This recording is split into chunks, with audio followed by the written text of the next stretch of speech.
Ang malaking sorpresa ngayong araw ay yung napakalaking donasyon na binigay mo. Na alam nating hindi magiging posible kung wala yung magagandang bagay na binigay mo sa akin, kaya salamat. Masaya akong hindi ka mahilig sa mga material na bagay. Yan mismo ang nagustuhan ko sa'yo. Hindi talaga ako interesado sa pera ng iba. Ikaw, halimbawa, para sa akin, napakahalaga mong tao. Dahil mabuti ang pakay mo. At saka, higit sa lahat dahil sa kabutihan ng puso mo.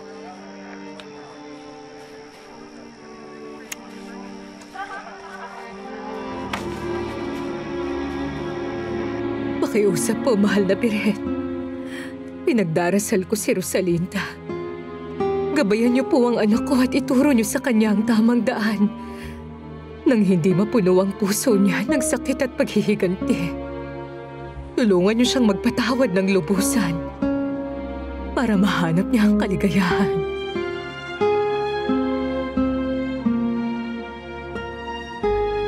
Hindi ko naiintindihan yung ibig mong sabihin kanina.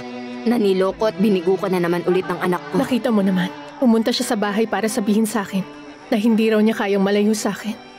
Sabi niya sa akin may pag-asa pa kaming dalawa na maayos namin to. Na pwede kaming maging masaya kasamang anak namin. Oo, naaalala ko.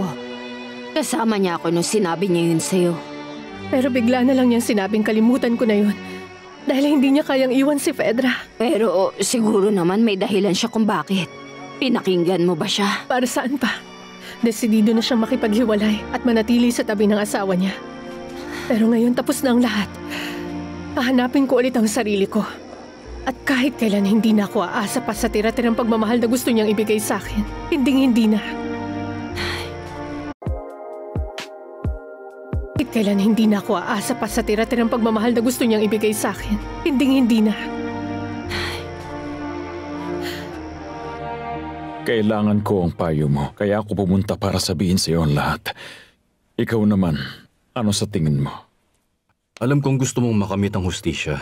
Pero hindi rin naman makatarungan na may mga makukulong. Pero hindi naman mapaparusahan yung mismong driver ng kotse na nakabangga kay Berta. Ayoko naman kasing akusahan pa si Ramiro na pag-utusan lang naman siya. Siya ang gumawa, siya ang dapat managot. Kahit pa nagbigay siya ng ebidensya laban sa may mga sala, dapat pa rin magbayad si Ramiro kasi siya ang may sala.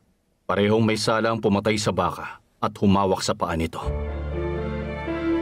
Nakita ko kung gaano ka nag-i-enjoy kasama ang ibang babaeng bisita natin. Parte lang naman yun ang pagiging magaling na host, di ba? Huwag mo nga akong niloloko at ginagawang tanga, Beto. Huwag mo kong inisin. Baka magulat ka na nasa impyerno ka na pala. Ano ba yan? Mukhang may iniisip ka. Iniisip ko si Fernando Jose. Mukhang binagkaita na ata siya ng Diyos ng kaligayahan. Kahit mahal na mahal niya si Rosalinda.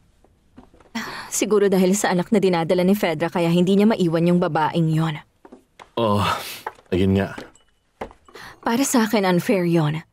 Hindi dapat ginagamit ang mga anak para pilitin na magsama ang mga magulang.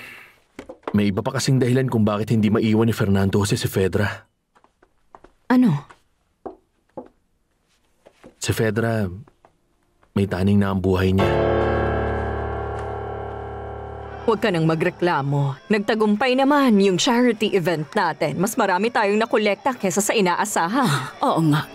Kahit pa na may mga taong imbitado na hindi ko naman sinabing pumunta.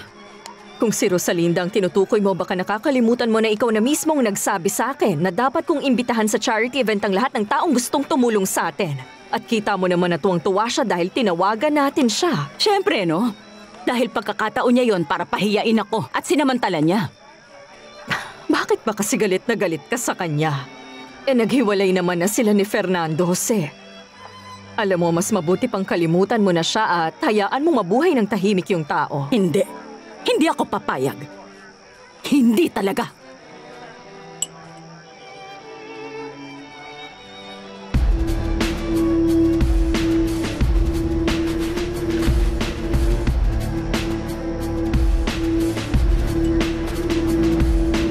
Nasabi ko na sa'yo ang opinion ko. Nasa iyo na yan at konsensya mo na lang din yan. Kung isasama mong isusumbong sa mga pulis yung nagbigay sa'yo ng sulat ni Berta. Hindi ko na alam ang gagawin ko. Ba't di mo sabihin kung sino pa ang inaakusahan ni Berta, bukod pa kay Senyora Valeria Altamirano? Sino ba ang kasabot niya? Sa palagay ko, wala naman ding saysay kung sabihin ko pa sa'yo ngayon. Sa susunod na lang. Florentino, magsabi ka ng totoo. Sino ba kasi yung kasabwat ni Valeria Altamirano?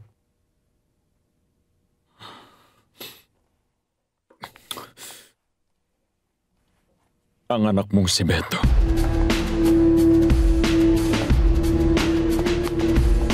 Bayaran mo na yung utang mo!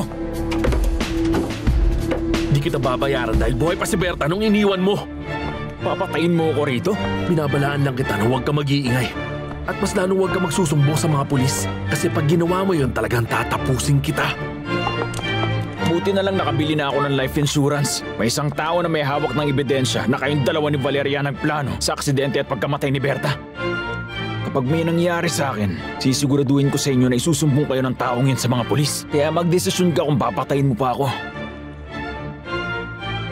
Rosalinda, Rosalinda.